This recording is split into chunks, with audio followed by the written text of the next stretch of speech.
Saudara-saudara, mari kita lanjutkan lagi proses deepening and broadening memahami Tai Chi supaya pengetahuan kita tidak sempit, ya, dalam, tapi juga luas itu.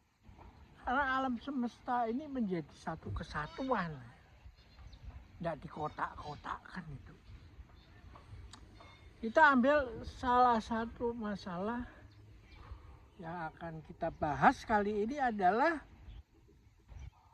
persoalan cara orang barat berpikir yang dimulai diinisiasi oleh Cartesian, René Descartes, seorang pemikir dari Prancis.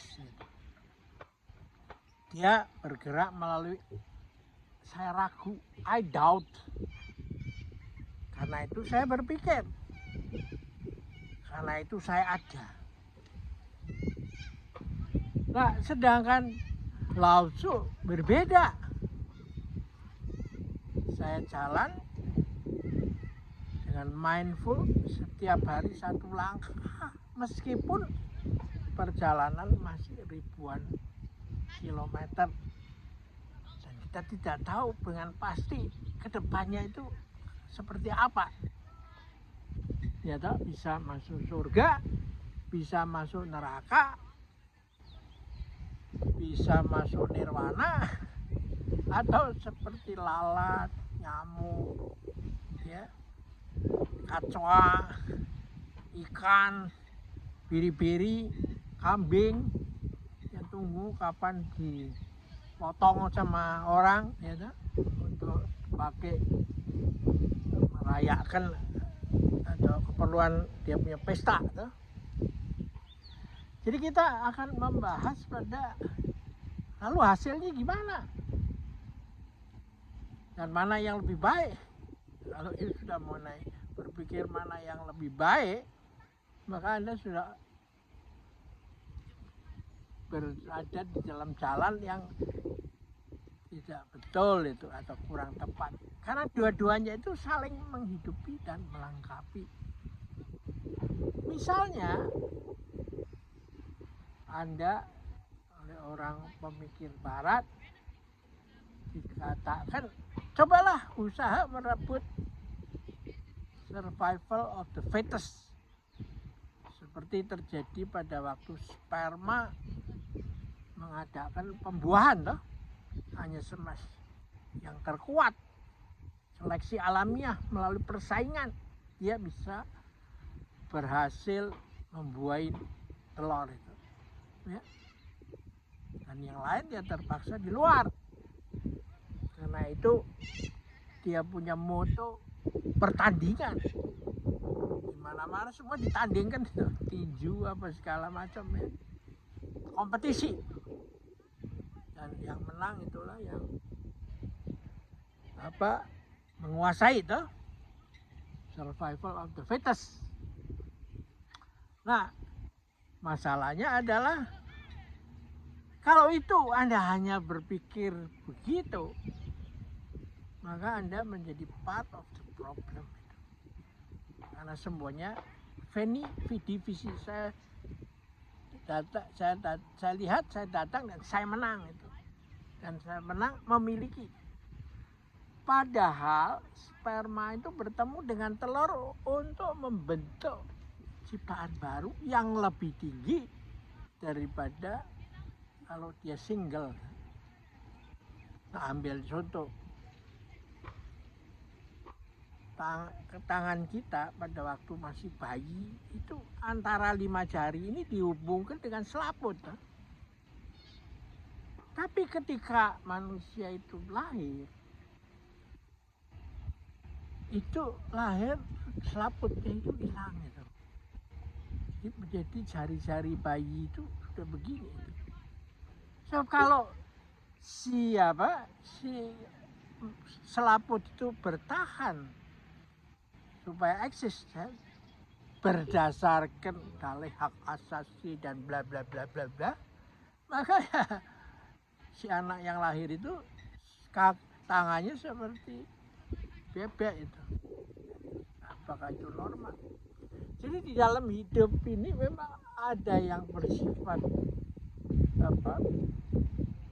melanjutkan, ada yang bersifat berhenti dan memberikan kehidupan pada yang lain supaya terjadi sesuatu yang lebih baik. Ya. Nah, di timur bedanya lain.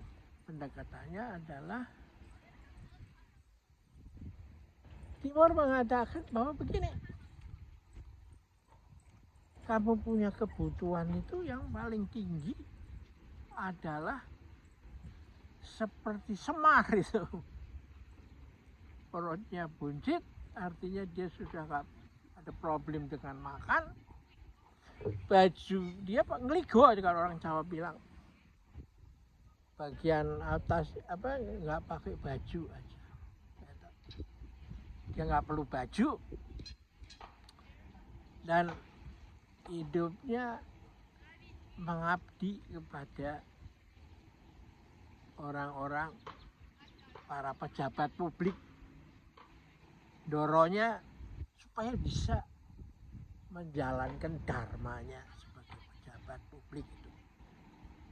Bahkan di Jawa ini ada satu kepercayaan bahwa kalau jadi pejabat publik tidak didampingi sama Semar, maka you akan gagal. Ya, ini menarik. Nah, sebagai counternya apa? Yaitu si Bagong itu.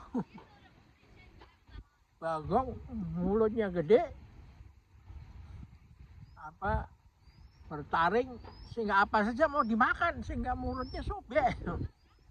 Ya, lalu tangannya itu maunya begini, minta aja, coba dimasukkan ke kantongnya sendiri. Sedangkan Semar dari kantong tangannya begini, dari kantongnya sendiri dikasih kepada masyarakat sekelilingnya. Jadi dua pendapat ini dengan caranya sendiri-sendiri mempunyai kekhasan masing-masing. Barat mengidolakan ada satu kekayaan, buat suatu ranking oleh suatu majalah terkenal, majalah Forbes itu, Forbes, supaya orang-orang berlomba menjadi orang nomor 1 di majalah itu. At all cost, bisa perlu perang, bila ini semua. Dia maunya begitu. Nah, menurut saya ini semua harus ditemukan itu. Jadi Tiongkok itu mempunyai satu cara pandang yang menarik, karena di dalam yang hitam ada titik putih. Dalam malam ada subuh yang nanti berkembang menjadi siang, dan di dalam siang ada titik gelap, senja, maghrib, yang nanti berkembang menjadi siang.